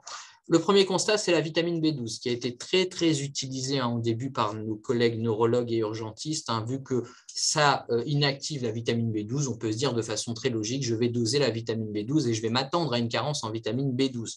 Et bien ça, voilà, comme c'est une inactivation fonctionnelle et non quantitative, voilà, un cas sur 2 avec une carence en vitamine B12. Et le pire, c'est qu'on a même des patients avec des taux très élevés de vitamine B12. Pourquoi? Parce que maintenant, quand ils vont se fournir en protoxyde d'azote, on peut leur donner gratuitement les comprimés de B12, ce qui crée d'autres problèmes avec, par exemple, des fausses ordonnances de vitamine B12 qu'on retrouve en officine ou directement des kits qui peuvent être vendus sur les forums ou sur les sites. Donc, la vitamine B12, vraiment pas terrible. On va quand même la doser. Moi, je conseille quand même de la doser parce que derrière, il ne faudrait pas passer à côté d'une carence quantitative aussi en B12. Il faudra supplémenter le patient pour s'assurer aussi qu'il n'y a pas de problème de malabsorption. Deuxième constat, c'est l'homocystéine qui est systématiquement augmentée dans 100% des cas qu'on a rapportés. Donc, c'est des augmentations qui sont assez importantes, hein, généralement. On expliquera après pourquoi on va retrouver toujours cette augmentation d'homocystéine. Et l'acide méthylmalonique, par contre, n'est pas augmenté dans tous les cas, est augmenté que dans 80% des cas, donc c'est déjà pas mal, mais ça veut dire qu'on a aussi un problème de sensibilité avec ce paramètre et on va expliquer pourquoi juste après. On a comparé tout d'abord les taux d'acide méthylmalonique, hein, chez des patients carencés en B12, donc c'est les non-consommateurs de protoxyde d'azote, mais carencés en B12, versus les consommateurs de protoxyde d'azote. Donc on s'aperçoit d'abord d'une augmentation plus importante de l'acide méthylmalonique. Donc vraiment, on bloque ici le métabolisme, alors que chez les patients carencés en B12, on peut avoir aussi un faible taux de B12, mais que le métabolisme va quand même continuer. D'où l'importance d'utiliser des marqueurs fonctionnels comme l'acide méthylmalonique pour évaluer si la quantité de vitamines circulante est suffisante pour maintenir un métabolisme. On a fait la même chose avec l'homocystéine et là, il n'y a pas photo. Hein. Finalement, une carence en B12, ça n'augmente pas beaucoup l'homocystéine. Hein. C'est vrai qu'aujourd'hui, si vous voulez évaluer un petit peu la carence en B12 chez vos patients, il faudra préférer un dosage d'acide méthylmalonique que d'homocystéine. Hein. On connaissait déjà dans la littérature. C'est surtout la carence en folate, hein, qui augmente beaucoup l'homocystéine. Par contre, lorsqu'on consomme du protoxyde d'azote, là, c'est l'explosion totale. Hein. On le voit ici en moyenne 110 avec des cas qui peuvent monter jusqu'à 250. On en a encore eu un ce matin. Donc, effectivement, on a des taux très, très élevés d'homocystéine lorsqu'on consomme du protoxyde d'azote. On a essayé de corréler ça avec les données de consommation, hein, qu'on avait, avec les limites, bien sûr, des données qu'on avait. Et là, surprise ou pas surprise, il n'y a aucun des marqueurs qui est corrélé à la consommation. Tous les marqueurs augmentent en cas de consommation, mais ils ne sont pas corrélés à une consommation plus importante. Donc, finalement, on ne va pas pouvoir utiliser ça de façon directe pour quantifier une consommation. Mais on peut dire, on a des pistes pour dire possiblement il y aurait une consommation. Donc tout ça, ça peut aussi s'expliquer par des données de la littérature où des patients avaient été mis sous Méopa, hein, dans les années 80 et on s'aperçoit qu'il y a une baisse, le métabolisme il bouge très rapidement en fait. Hein. Vous voyez qu'ici le patient, on lui donne du protoxyde d'azote et en peine un jour ou deux, il monte tout de suite à 150. Par contre, on s'aperçoit qu'au bout de quelques jours, ça peut baisser. C'est là où justement il faut être très vigilant de l'utilisation de l'homocystéine, hein, donc ça nécessite toujours une interprétation très fine derrière, hein, de ne pas aller faire l'homocystéine sans l'interpréter derrière, parce que ça ne veut pas forcément dire qu'il n'y a pas de consommation. Ça voudrait dire qu'il y a une consommation qui est quand même récente. Donc aujourd'hui, votre patient qui va présenter des troubles neurologiques, imaginez là vous êtes à J8, hein, il aura baissé son homocystéine parce qu'il a peut-être commencé à avoir peur, il a ses signes neuro ici, mais ça ne veut pas dire qu'il ne l'a pas. Et au contraire, hein, ce n'est pas parce qu'il a une homocystéine élevée que tout de suite, il a des troubles graves. Donc là, voilà, attention à l'utilisation de l'homocystéine. Peut-être c'est un bon marqueur de consommation, mais ce n'est pas spécifique. De l'autre côté, on a regardé la gravité clinique. Et là, ça commence à être un petit peu intéressant. On s'aperçoit que nos deux marqueurs, homocystéine et B12, ce n'est pas terrible, hein, sur la clinique. Par contre, l'acide méthylmalonique, tout à l'heure, qui n'augmentait que dans 80% des cas, c'est assez intéressant parce qu'on a déjà, juste avec 32 patients, une corrélation positive avec la gravité clinique. Et c'est logique finalement parce que comme c'est une atteinte secondaire du métabolisme, ça va être plus grave en fait. Donc, le fait d'avoir un acide méthylmalonique élevé, c'est qu'on a touché plus profondément le métabolisme. Donc, ça suit avec les données cliniques. Donc, l'utilisation conjointe des deux, hein, c'est ce qu'on conseille, même de la vitamine B12. Hein, aujourd'hui, on le verra juste après dans le parcours de soins qu'on propose. Donc aujourd'hui, c'est un petit tabac, hein, qu'on proposerait éventuellement, c'est qu'on a l'augmentation de l'homocystéine plus l'augmentation du MMA. Donc homocystéine augmentée voudrait dire consommation relativement récente. Hein, donc là, bien sûr, les données de la littérature sont sur très peu de patients, hein, donc ça nécessite des réévaluations. Et l'augmentation du MMA, donc l'acide méthylmalonique, pourrait signifier une imprégnation métabolique plus grave qui devrait orienter normalement vers des examens complémentaires. Ça veut dire que votre patient est plus touché au niveau métabolique. Donc attention, il faudra peut-être le suivre. Et justement, concernant le dosage de l'acide méthylmalonique, hein, voilà, ce n'est pas un paramètre que vous pouvez retrouver dans tous les laboratoires, mais sous l'impulsion aussi du protoxyde d'azote, c'est quelque chose qu'on a développé très rapidement au CHU de Lille et qui sera mis au catalogue très prochainement, hein, qu'on pourra proposer justement aux patients qui sont liés à la consommation de protoxyde d'azote ou dans les explorations des vitamines B12. Donc, la filière, pour en dire vraiment deux mots, donc c'est une filière, le logo de l'ARS est énorme dessus, mais c'est vrai que c'est l'ARS qui nous a donné ces impulsions et les moyens aussi de développer tout ça. Donc, deux objectifs principaux dans la filière de soins. Donc, c'est optimiser le parcours patient qu'on va vous présenter là dans 1 minute 30 avec ma collègue Nathalie Snack, mais également mener ce projet de recherche qui s'appelle le projet Ballon pour comprendre un petit peu mieux ces mécanismes, pour proposer des marqueurs biologiques, parce qu'aujourd'hui, c'est très, très compliqué de faire… alors, d'un point de vue biologique, peut-être que clinique, il y a les signes cliniques derrière, mais au niveau biologique, on est un peu démunis, mais on commence à avoir des pistes très, très intéressantes. Donc, la filière regroupe énormément d'équipes. On est très, très content. Lors des réunions, on a énormément de praticiens, des discussions intéressantes. La bio, la neuro, la pharmacovigilance, la dictovigilance, métabolisme clinique, la prévention en milieu pénitentiaire, les hémostasiens, la psychiatrie. Enfin, voilà, on a de plus en plus d'équipes qui nous rejoignent. On a malheureusement une équipe de pédiatrie qui va aussi nous rejoindre. Je dis malheureusement parce qu'on n'aurait pas aimé avoir ce phénomène en pédiatrie, mais ça commence à émerger malheureusement. On est implanté un petit peu partout dans les Hauts-de-France, donc on a beaucoup de collègues qui nous rejoignent parce que malheureusement ça touche un petit peu tout ça. Donc là très récemment, je suis allé voir les collègues sur le littoral, c'était très sympathique où on a pu présenter tout ça. Donc l'idée de cette filière, c'est qu'on peut vous accompagner dans la mise en place du parcours de soins que je vais vous présenter juste après. Donc nous, on est disponible justement, on se déplace, on vient vous présenter le parcours de soins, on l'optimise aussi pour vous et on peut vous accompagner dans certaines suivi de patients. Voilà, on ne pourra pas tout faire non plus, mais l'idée, c'est vraiment un accompagnement au niveau des Hauts-de-France. C'est aussi un des objectifs de la filière Hauts-de-France, protoxyde d'azote en lien avec l'ARS. Donc, si vous avez besoin de rejoindre le réseau, vous pouvez nous contacter. Il y a l'adresse protoxydechulil.fr, mais c'est l'adresse qui vous a envoyé le lien du webinaire. Donc, vous l'avez déjà, c'est assez pratique pour ça. Donc, en tout cas, il ne faut pas hésiter si jamais vous pensez qu'il y a un besoin. Donc, vous voyez qu'on est passé et qu'on va passer dans certains centres de la région, mais il y a d'autres centres où on n'est pas encore passé. Et on travaille en lien avec d'autres régions également. Donc, c'est des discussions très, très intéressantes avec des praticiens de toutes spécialités confondues. Et nous avons des liens que je remercie, par exemple, l'URPS, formation, on a eu des discussions très, très intéressantes récemment. On est en lien également avec l'URPS, médecins libéraux qu'on voit prochainement. Et on participe à un groupe de travail national avec l'ANSM qui récolte un petit peu les données au niveau national. Donc là, on va vous parler du parcours de soins qu'on fait ici à Lille. Alors, je tiens à être très vigilant. C'est une proposition là qu'on fait nous entre nous. Il n'y a rien d'officiel. Ce n'est pas une recommandation de la HAS ou autre. C'est nous ce qu'on pratique aujourd'hui. Mais c'est quelque chose qui évolue. C'est-à-dire que ce n'est pas un package aujourd'hui. Prenez ça en note, c'est fini. C'est quelque chose qu'on fait évoluer. Et c'est l'importance aussi de participer à cette filière, c'est que du coup, vous bénéficiez de ces mises à jour. Il y aura par exemple une mise à jour la semaine prochaine, la prochaine réunion de filière. Voilà, donc c'est important de ne pas juste prendre ça et de se dire « Ok, je me débrouille, etc. » Il y a des évolutions qui sont liées à nos pratiques quotidiennes. Aujourd'hui, on va avoir des cas particuliers qui font qu'on ne va pas les prendre en charge de la même façon. Donc voilà, aujourd'hui, ce que je dis, c'est valable autant zéro, mais peut-être que dans 2 semaines, on aura changé. On ne va pas révolutionner non plus. Mais voilà, je tiens à être vigilant dessus, d'où l'importance de rester en contact avec les réseaux d'experts. Donc là, est-ce que Nathalie Snack est ici qui va présenter avec moi? Bonjour Nathalie. Vous m'entendez? Bonsoir. Parfait, merci. Bien, bien, bien. Donc, un exemple du parcours de soins du patient qui va vraisemblablement et plus généralement se présenter aux urgences suite à des signes cliniques. Là, a été mis en place au CHU de Lille donc,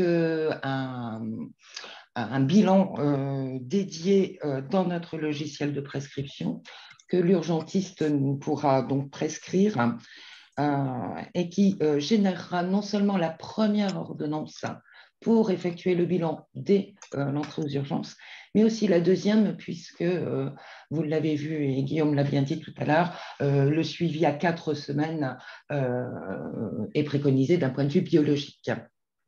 Alors, il faut être. Alors, une importance déjà, c'est que la porte d'entrée principale, c'est les urgences.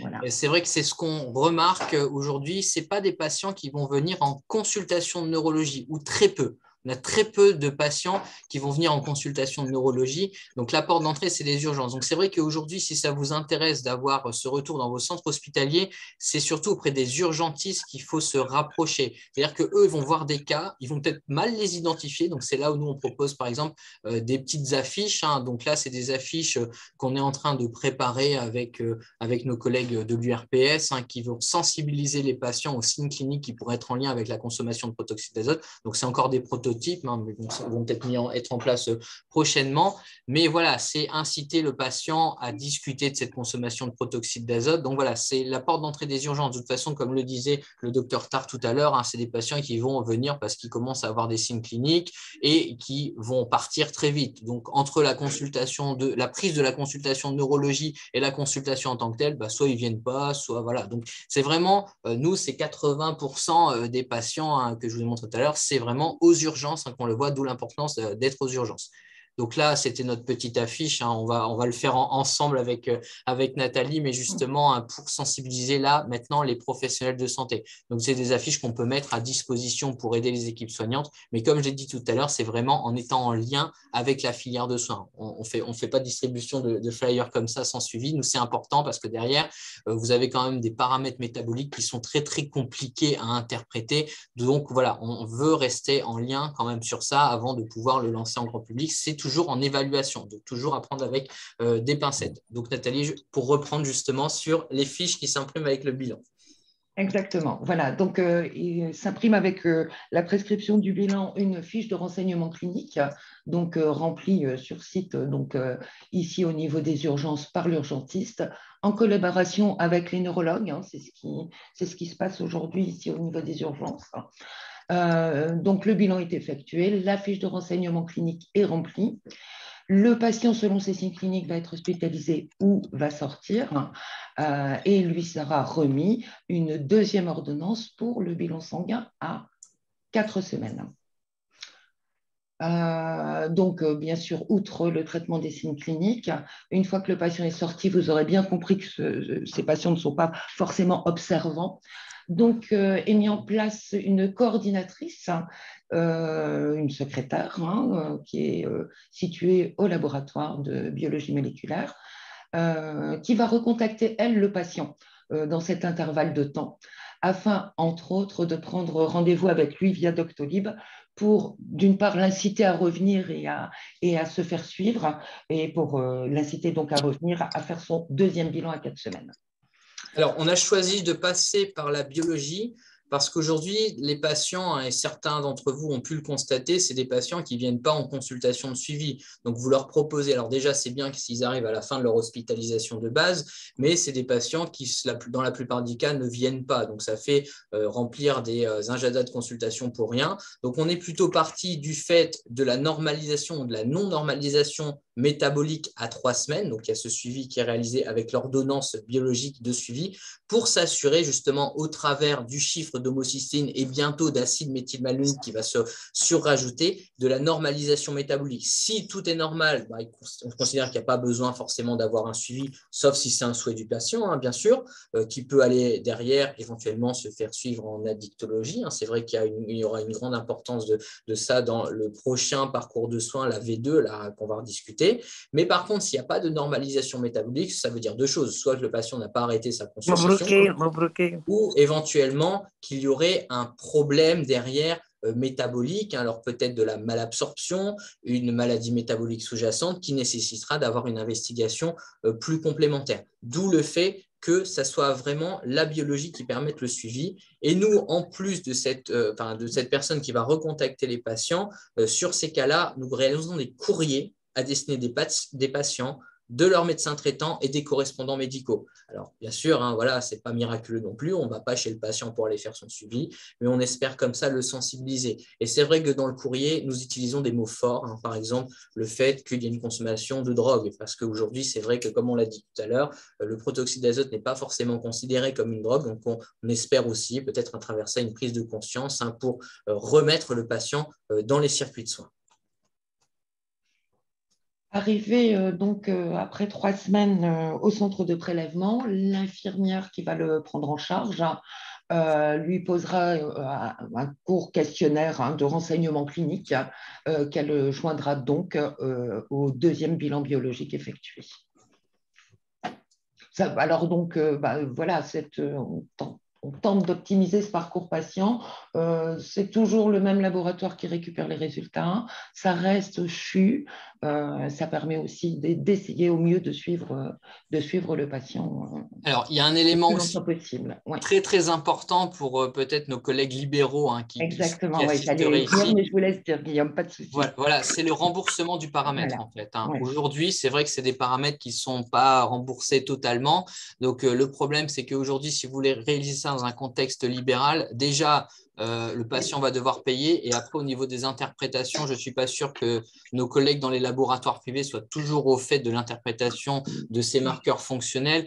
Donc, c'est pour ça que pour l'instant, on n'a pas trop le choix du suivi en milieu hospitalier. On espère que les choses vont changer. C'est tout l'intérêt aussi de l'étude qu'on mène, c'est de montrer la performance des marqueurs. C'est des éléments de preuve derrière qui nous serviront peut-être à l'indication de ces marqueurs biologiques dans ce contexte-là pour que les instances puissent appuyer aussi le remboursement des paramètres. Donc voilà, c'est aussi pour ça que c'est important ce travail, parce que ça va permettre aussi d'optimiser la prise en charge des patients au niveau économique aussi, qui n'est pas moindre. Donc je pense qu'on avait fait un petit peu le tour. Donc au niveau du bilan biologique qu'on propose actuellement, donc il faut bien sûr pouvoir exclure les autres causes d'augmentation d'homocystéine, donc bilan rénal, bilan hépatique, éventuellement l'hématologie avec l'anémie macrocytaire, mais on voit qu'on ne voit pas trop ça, c'est les patients, mais bon, on ne sait jamais, ça ne mange pas le pain de le faire.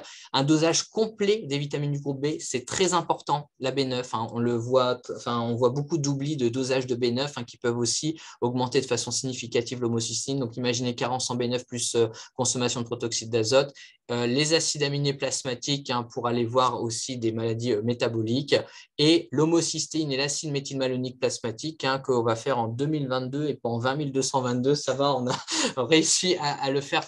Donc, je redis le mail de la filière et on essaie d'avoir des référents par centre pour éviter d'avoir trop. Voilà, on aimerait avoir vraiment un référent par centre justement pour pouvoir discuter de tout ça.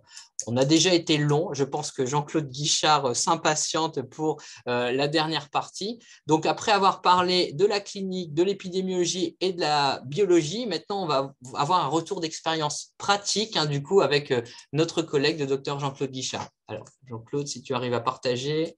Ça devrait le faire. C'est parfait. C'est parti. Tac, tac, tac.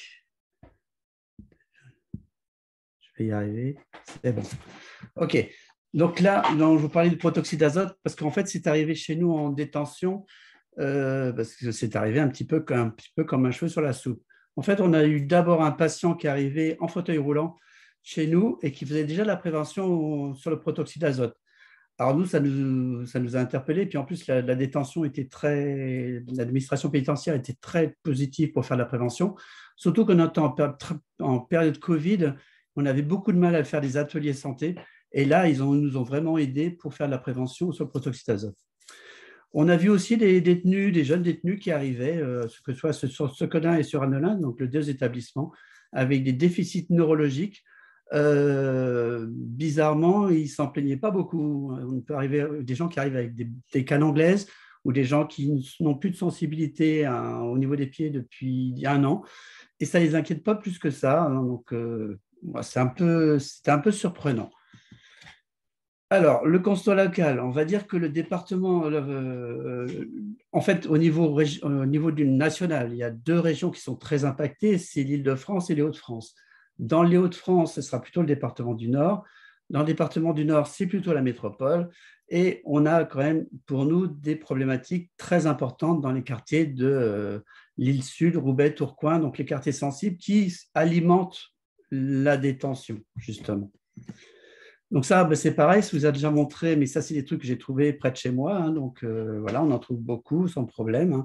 Vous avez Snapchat et tout est déjà préparé, vous pouvez déjà en commander.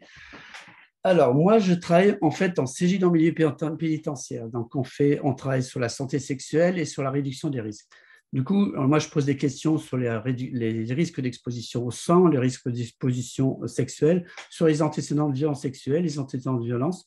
et je porte des informations sur le TPE et la PrEP. Donc ça, c'est le côté Cégide, mais je pose aussi des questions du coup sur le protoxyde d'azote, savoir s'il consomme du protoxyde d'azote avec proposition de dépistage s'il y a des consommations.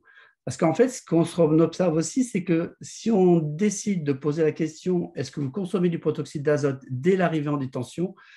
eh ben, 2 cas sur 3, ils vont répondre non alors qu'ils consomment vraiment. Donc, c'est à la deuxième consultation où on accroche plus, où ils vont vraiment parler du proto.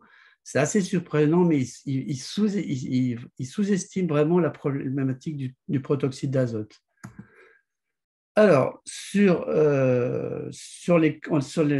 a quand même questionné, on questionne à chaque fois beaucoup de gens sur le protoxyde d'azote, c'est-à-dire que toutes les personnes qui viennent en détention ont une consultation donc de remise de résultats et c'est à ce moment-là qu'on leur pose des questions. Donc, il faut déjà qu'ils soient encore en détenu quand ils ont cette consultation et puis il faut qu'ils acceptent de venir à la consultation. Donc, alors, du coup, j'ai un petit problème avec la vision de mon truc. Il faut juste que j'enlève ça. Ça va aller mieux. Donc, un détenu sur 2 connaît un consommateur de proto. Je parle de tous âges confondus. Je vais arriver là. Pardon. Et un détenu sur 3 qui connaît des consommateurs qui ont eu des problèmes de santé. Donc, ça veut dire qu'ils connaissent des gens qui ont eu des problèmes de paralysie, de fourmis, de tas de choses, mais ils continuent de consommer. 1 sur 4 a déjà consommé. Donc, je parle des établissements pénitentiaires. Donc, 1 sur 4, tous âges confondus. Et je vais y arriver. Donc, un consommateur sur 2 connaît des personnes qui ont eu des problèmes de santé. Et voilà. Et un consommateur sur 5 a déjà eu des problèmes de santé. Ça veut dire qu'ils ont déjà eu des paresthésies, des fourmis dans les mains, dans les pieds, à différents endroits, mais ils n'ont pas consulté. Et chez les moins de 25 ans, on a 40% qui ont déjà consommé du protoxyde d'azote. C'est quand même assez effrayant. Du coup, en termes d'axes de travail, ce qu'on a mis en place, on a mis en place des ateliers santé de prévention sur le centre pénitentiaire d'Annelin. Donc, on a réalisé des affiches que vous allez voir.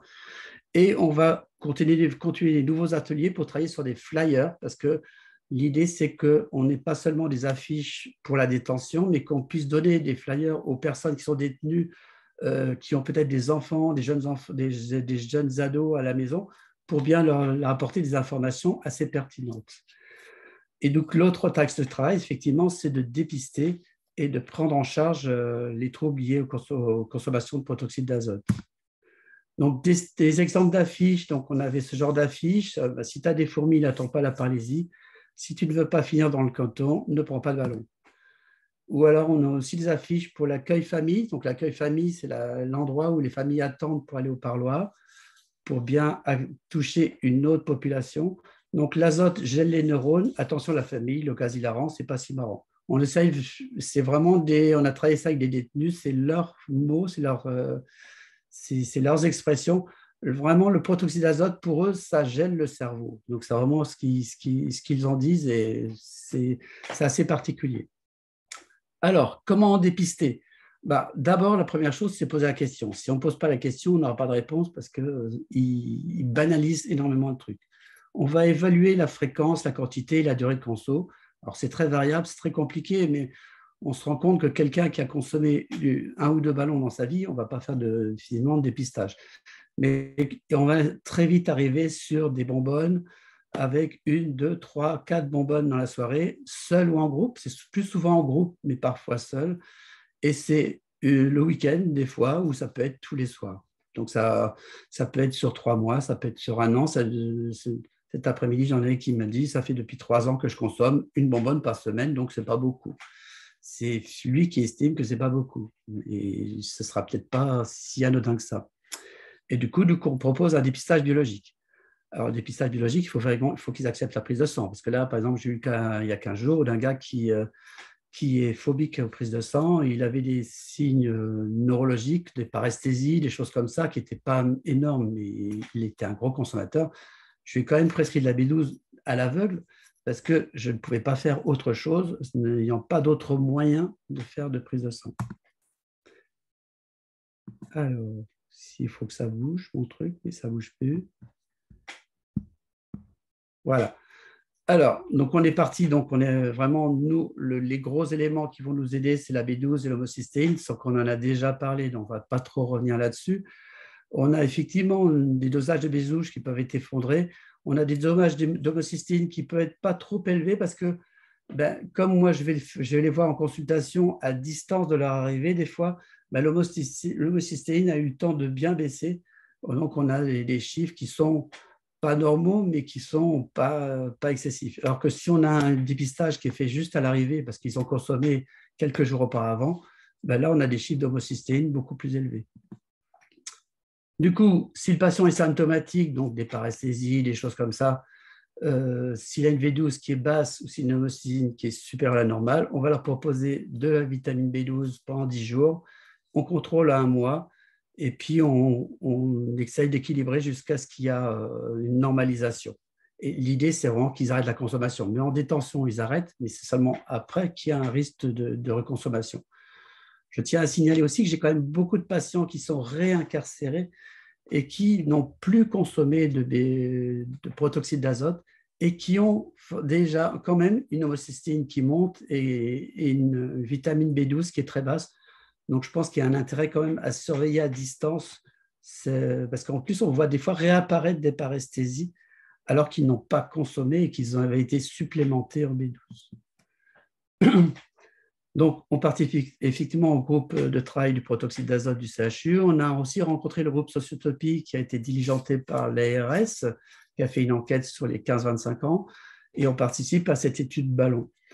Et chez nous, on a Milena Tumrel a fait une thèse sur le protoxyde d'azote. Donc, voilà, je vais vous parler un peu de sa thèse. Ça a été fait sur le CP d'Adelin, le CP de Secodin et l'établissement pour mineurs de Kievrechin. Donc, il y avait des questions pour les consommateurs sur leur consommation, sur les conséquences symptomatiques et autres, sur les consommations associées, sur l'alimentation. Et puis, il y avait un dosage de B12, on a une supplémentation, on a travaillé sur la prévention, ça, je vous ai montré les affiches tout à l'heure, et un retour d'information sur les médecins généralistes. On a travaillé avec l'URPS médecin à ce moment-là. Alors, là où ça devient intéressant, c'est parce que là, tout à l'heure, on disait qu'il n'y avait pas trop d'accidents. On ne savait pas s'il y avait beaucoup d'accidents liés au protoxyde d'azote. Là, on a quand même les conséquences dites par les patients, des conséquences judiciaires et familiales à hauteur de 16,4%, des conséquences relationnelles à 17,9% et des accidents pour 18,7%. Donc, il y a eu quand même beaucoup d'accidents. Alors, tout à l'heure, on parlait des risques pour les gens qui conduisent. Je pense qu'il y a aussi les risques pour les gens qui sont en dehors des voitures, donc les piétons, les gens dans les autres voitures. Donc, je pense qu'il faut qu'on soit très vigilant sur les gens qui consomment des ballons. Il faut être très, très vigilant sur la route, quoi. Des conséquences sexuelles, on a un petit peu moins noté, mais on en a eu. Et aucune conséquence, effectivement, on en a 54% qui n'avaient aucune conséquence.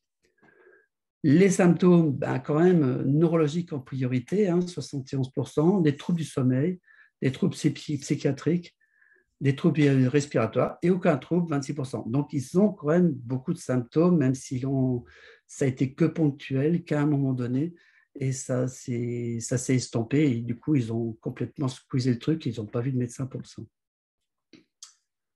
Alors, consommation associée, quand on consomme des ballons, on fume moins de tabac et moins de cannabis. Par contre, on peut boire un peu plus. On consomme le plus souvent en collectif. Donc, on a dit tout à l'heure la consommation concomitante de vitamine B12. Donc, on va prendre soit de la B12 en comprimé, soit des boissons énergisantes. J'ai même un détenu qui vendait du protoxyde d'azote, qui avait fabriqué sa propre boisson enrichie encore plus en B12. Voilà, ils essayent de trouver les moyens commerciaux pour bien vendre leurs trucs. Ça touche peu la population d'addicts classiques, les toxicomanes, mais on a quelques toxicomanes qui consomment quand même des ballons. Et on a surtout donc des jeunes consommateurs. Donc un avantage, c'est que ça n'a pas de goût, pas d'odeur, ça a l'effet limité, donc ce n'est pas détectable par l'entourage.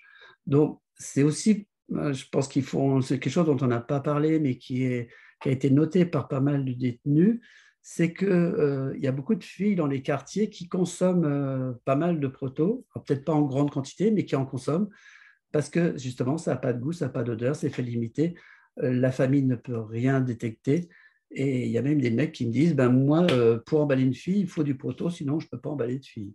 Donc voilà, ça touche l'agent féminine aussi, mais ce problème, c'est qu'on n'a pas, nous, accès à cette population. En tout cas, en prison, on n'a pas de population féminine. On n'a pas de population féminine importante.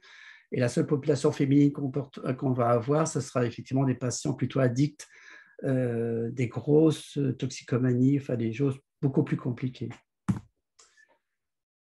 Pour les médecins généralistes, du coup, on s'est rendu compte, on a été agréablement surpris parce que 60% des détenus consommateurs avaient un médecin traitant, je ne pensais pas autant.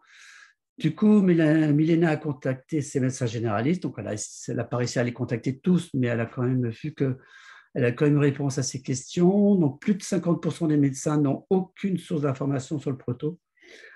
60% des médecins qui disent connaître les effets toxiques du proto et 15% qui disent qu'ils ont des informations par des articles médicaux. Donc, il n'y a pas suffisamment d'informations médicales pour les médecins. Et la problématique n'a été évoquée avec le médecin généraliste que par 30% des patients. Donc, c'est vraiment, je pense, c'est un peu comme dans la santé sexuelle. Ça, c'est au médecin aussi de poser la question, de poser la bonne question. Alors, je vais terminer sur les constats. Donc, c'est simplement redire que c'est facile d'accès. Hein. Donc, les réseaux sociaux, Snapchat, ça marche très bien. Vous pouvez commander du proto à n'importe quelle heure du jour et de la nuit. Vous êtes livré quasiment dans la demi-heure. Ce ne sera pas le même prix si vous commandez à 5 heures du mat ou à 14 heures, mais vous l'aurez. On a un réseau de distribution qui est hyper bien fait. La législation, on a bien vu qu'elle était défaillante. La police, elle ne peut pas faire grand-chose non plus, sauf voir qu'il y a quelqu'un qui consomme un ballon, le voir en direct, mais on n'a aucun moyen de voir qu'elle a consommé du proto. C'est pour ça que nous, on a des réponses sur les accidents de la route, mais la police n'aura pas trop d'infos. Du coup, les questions, c'est la prise en charge. Déjà, il faut déjà poser les questions pour savoir comment après les accompagner. Donc, la prise en charge somatique, donc il y a effectivement la B12, le bilan biologique, le bilan 1 mois, puis les revoirs. Et puis la prévention, on va voir comment on peut travailler sur la prévention. Il y a plein de choses à inventer. Repasser par les réseaux sociaux certainement, puisqu'on est déjà sur des commandes par les réseaux sociaux. L'addictologie, je pense que ce sont des jeunes consommateurs. Les XAPA ont leur rôle, un de leurs rôles, c'est de travailler sur les jeunes consommateurs. Donc, nous, en XAPA, en prédétention, je pense qu'on pourrait s'orienter sur des travails en collectif parce qu'on ne va pas faire des consultations jeunes consommateurs en individuel parce que ça va exploser les chiffres et de toute façon, ils ne vont pas venir. Par contre, en collectif, il faut trouver le côté un peu ludique qui va les faire venir et qui va les intéresser parce qu'effectivement, on voit qu'ils vont, pas forcément tous, mais il y en a quand même pas mal qui risquent de reconsommer même s'ils ont eu des conséquences. Voilà, donc juste pour dire que les établissements, les infirmières nous ont vachement aidés à faire tous ces prélèvements en plus et que voilà, on a fait un super travail. Et je pense que on continue et ça avance bien, mais ce qui est inquiétant, c'est qu'on a toujours, on a toujours quand même beaucoup de consommateurs. Voilà, j'ai essayé de faire bref. Je ne sais pas si c'est trop... Non, très bien. Merci beaucoup, Jean-Claude, pour cet exposé qui permet justement de bien conclure ces présentations. Et du coup, je vous propose maintenant de passer justement aux questions-réponses. Donc, soit vous levez la main et on vous donne le micro, ou alors vous pouvez les mettre dans le chat. Pour les plus timides, il n'y a pas de souci. Justement, nous sommes là pour répondre aux questions. Alors, on a juste notre neurologue qui a dû partir, mais on tâchera de répondre. Et si jamais on ne sait pas répondre, on vous donnera son contact. Donc, voilà, n'hésitez pas. Si quelqu'un a une question, vous pouvez lever la main. Alors, levez la main. Donc, voilà, on vous écoute, Monsieur Cana. Oui, bonjour. Donc, moi, je suis médecin addictologue. Donc, je vois que vous avez cité pas mal de situations, notamment les conséquences neurologiques. Vous avez cité également quelques présences d'addiction. Alors, moi, je travaille en XAPA. C'est vrai que c'est quelque chose sur lesquels on n'est pas sollicité pour l'instant. On est en plein dans le Ketopidum, donc on verra si sur du déclaratif, il y a des situations qui seront montées. Est-ce que vous avez sur peut-être des éléments de biochimie, de pharmacologie, si on était amené à devoir rencontrer ces usagers sur des pistes thérapeutiques dans la prise en charge du craving au proto? Et deuxième question, est-ce que vous travaillez sur peut-être des flyers de réduction des risques par rapport à l'usage du proto? Alors, au niveau biochimique, c'est bien les marqueurs biologiques que vous pourriez utiliser, c'est ça la question? Oui, alors il y a les marqueurs, ça vous en avez parlé. Après, d'un point de vue pharmacologique, Très bon traitement.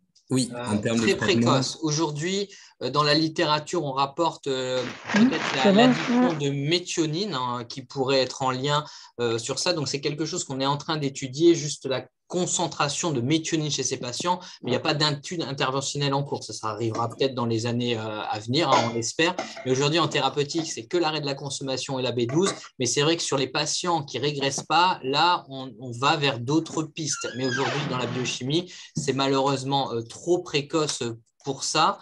Mais voilà, ça va arriver. Mais après, au niveau addiction, je vais laisser ma collègue du coup prendre le relais sur ça. Oui, vous posez aussi la question concernant la prise en charge médicamenteuse éventuellement d'une addiction au protoxyde d'azote, si je comprends bien. Ok. Alors, là, à l'heure actuelle, il y a effectivement certains effets sur certaines voies de neurotransmission qui ont été mis en évidence, mais finalement, il n'y a pas de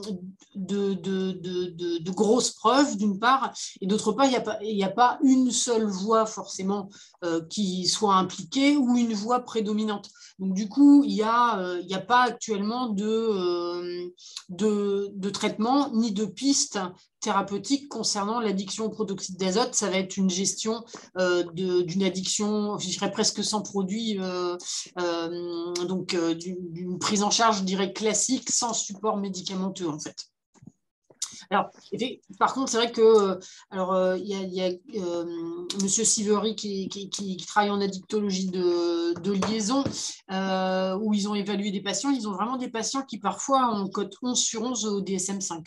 Donc, du coup, effectivement, voilà, avec une banalisation et je pense des consommateurs qui ne sont absolument pas conscients des troubles addictifs qui peuvent être déjà présents. Et une banalisation de l'utilisation. Après, des flyers, oui, on avait travaillé un flyer avec l'URPS pharmacien, donc éventuellement on pourra se remettre en contact avec vous pour effectivement voir si ça vous convient ou non en fait. Tu peux juste répondre sur cette partie flyer ? Bien sûr, hein, je pense que j'allais vous donner la parole dans tous les cas, parce que là-dessus, le côté prévention, justement, oui. C'est très bien. Allez-y. Donc, en fait, sur le côté flyer, il y a l'association Spiritech qui a fait un flyer sur la réduction des risques. Et d'ailleurs, ce flyer a permis à la Mildeka de faire tout un volet de communication sur la réduction des risques. Donc, on pourra vous donner à l'issue du webinaire les documents ou les liens utiles. Ok. Alors, du coup, j'ai une question. Alors, je ne sais pas si ça répond à l'ensemble de vos questions, du coup. Monsieur Cana, c'est bon? Oui, je vous remercie. Bon, finalement, il n'y a pas de piste pour l'instant, de ce que j'en ai compris sur la prise en charge addictologique. Tout l'intérêt de l'étude derrière et aussi des retours d'expérience de chacun. Donc, n'hésitez pas à nous contacter pour qu'on continue un petit peu tout ça. Alors, j'ai une question dans le chat de Monsieur De Ripper. En pratique, on détecte un cas, on vous contacte par le biais du site ou en contact direct. En fait, c'est plutôt par l'implémentation du parcours de soins directement dans le centre hospitalier. C'est là où nous, on vient. On vous dit un petit peu quels sont les documents qu'il faut donner pour chaque cas, cette prise en charge, comme on est venu voir. Donc, nous, en pratique, on le reçoit au labo avec le dosage de la cimétilmalonique ou l'homocystéine, avec les renseignements. Et après, nous, on fait le lien du coup avec l'addictovigilance. Et après, en fonction de comment on travaille ensemble. Soit on peut faire un suivi du patient biologiquement en lui écrivant les courriers et ce suivi hospitalier qui sera à faire du coup dans votre centre périphérique, mais c'est vraiment lié, on essaie de simplifier la chose par la prescription médicale. Après, bien sûr, nos collègues, généralement, ils peuvent également nous envoyer un mail en disant « je t'ai envoyé un cas, voilà, etc. » Mais voilà, c'est vraiment sur l'implémentation de ce parcours de soins. Et aujourd'hui, c'est un des objectifs, c'est vraiment, on est là pour ça, on se déplace, on vous explique et après, on voit comment on peut travailler ensemble. Mais voilà, il faut éviter de lancer des choses un petit peu n'importe comment au début. On a pu voir, par exemple, soit des prescriptions, même d'acides aminés urinaires, on n'a pas trop compris. Donc, c'est pour ça qu'on propose cet accompagnement. Alors, je ne sais pas s'il y a d'autres questions, n'hésitez pas à lever la main via les petits icônes qu'on a en bas ou l'écrire dans le chat. Alors, je ne sais pas, je vais faire le tour, voir si normalement ils se mettent en haut. Donc, je ne pense pas. S'il n'y a pas de questions, je ne sais pas si vous avez des remarques complémentaires, Madame Joly, à faire sur ça.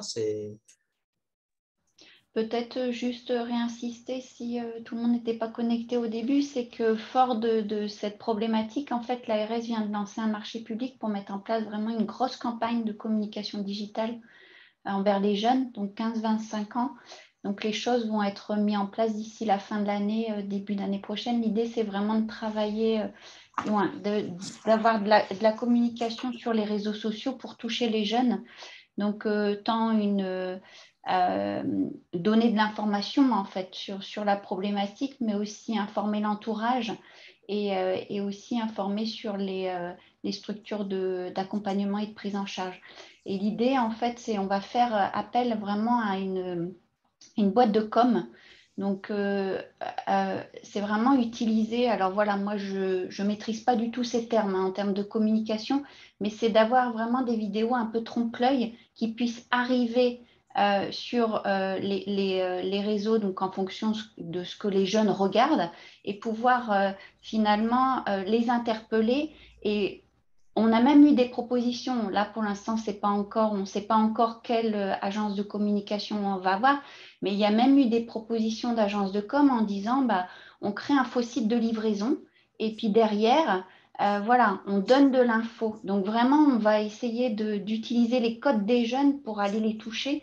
Donc, on est vraiment très content de pouvoir mettre en place cette campagne de communication. Donc, il y aura une information qui sera faite de manière spécifique quand on pourra, quand l'agence de communication sera retenue. Mais ça devrait être là d'ici peu. De toute façon, cette campagne commencera pour la fin de l'année. Alors, j'ai une question dans le chat. Est-ce que les CPTS participent à des actions de prévention ? Alors, les CPTS, peut-être, alors je ne sais pas, je n'ai pas tous les acronymes, on en a utilisé beaucoup, mais celui-là, je ne l'ai pas aujourd'hui. Donc, je ne sais pas si vous pouvez… ça ne parle pas non plus à ma collègue. Alors, à mon niveau, je n'ai pas de… Communauté professionnelle de territoire. En santé, à mon niveau, je n'ai pas de CPTS investi spécifiquement sur la problématique protoxyde d'azote. Par contre, les CPTS peuvent mettre en place des actions de prévention, bien entendu. Mais là, sur cette thématique-là, moi, je n'ai pas connaissance à mon niveau. Alors ensuite, on a la question des préventions dans les écoles.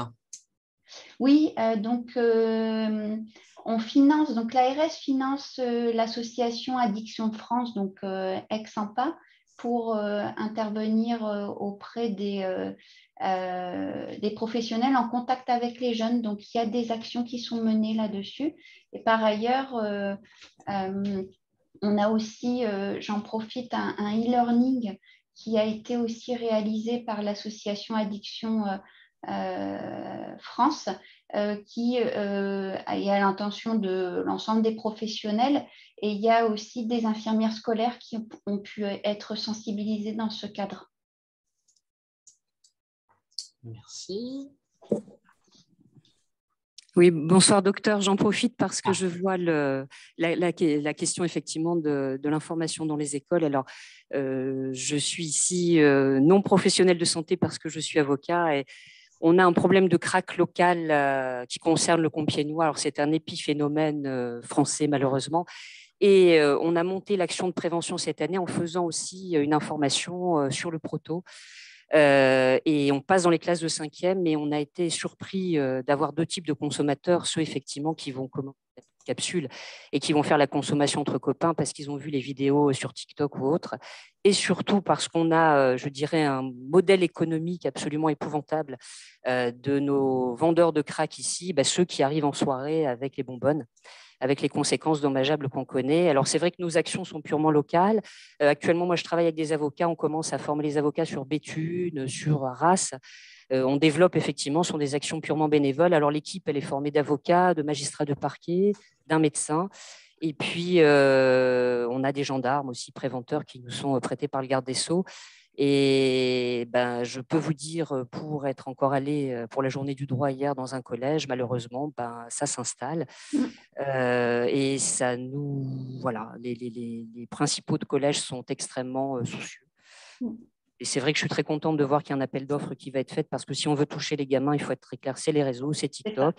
Moi, je contacte des influenceurs en leur disant, voilà, j'aimerais bien que vous nous donniez un peu de votre temps, mais bon, des influenceurs, c'est des produits sympathiques, ils n'ont pas envie de faire peur à les jeunes. Donc, c'est pas évident, mais je pense qu'il faut y passer par là et ne pas baisser les bras. Et nous, on continue et on recommence début 2023 en espérant que, on connaît la problématique sur les Hauts-de-France, on est une région particulièrement touchée, mais voilà, on essaye de faire en sorte de se déployer de plus en plus.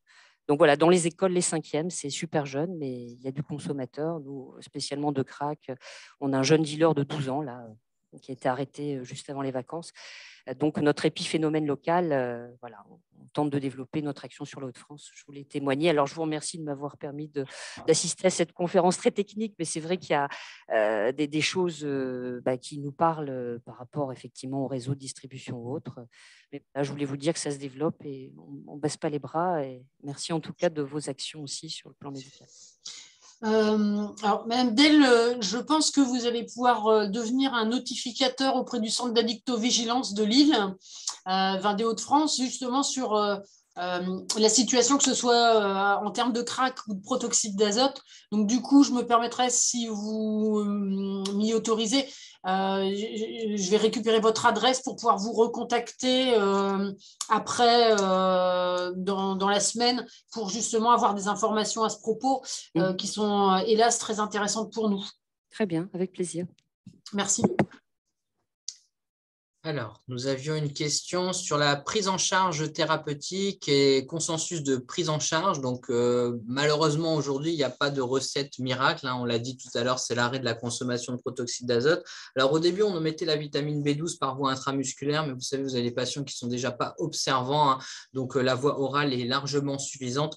Donc, nous, ce qu'on préconise, c'est la voie orale, donc 1 mg par jour pendant 1 mois, avec une réévaluation biologique justement à 3-4 semaines pour s'assurer de la normalisation métabolique. Donc, le dosage de la B12 à réévaluer, le dosage de l'homocystéine et le dosage de l'acide méthylmalonique. Au moins, on sait que le métabolisme se relance, mais ça n'empêche pas, bien sûr, d'avoir des suivis à plus long terme. Tout à l'heure, Jean-Claude Guichard l'a dit, d'avoir des suivis aussi à plus long terme sur les patients parce que des fois, ils vont reprendre et là, ils peuvent revenir avec une aggravation des cas. On a encore eu un cas là ce matin, effectivement, un patient qui a été perdu de vue pendant 1 an et qui réactive, mais de façon plus prononcée, on a l'impression, à distance. Donc, c'est vrai qu'il y a cette importance aussi et de sensibilisation aussi, c'est que finalement, s'ils reprennent la conso, ils vont être plus grave, plus rapidement, en fait, on a l'impression. Alors, bien sûr, ça nécessite toujours, c'est à prendre avec des pincettes, parce que c'est vrai qu'aujourd'hui, c'est des données qui sont en cours d'évaluation.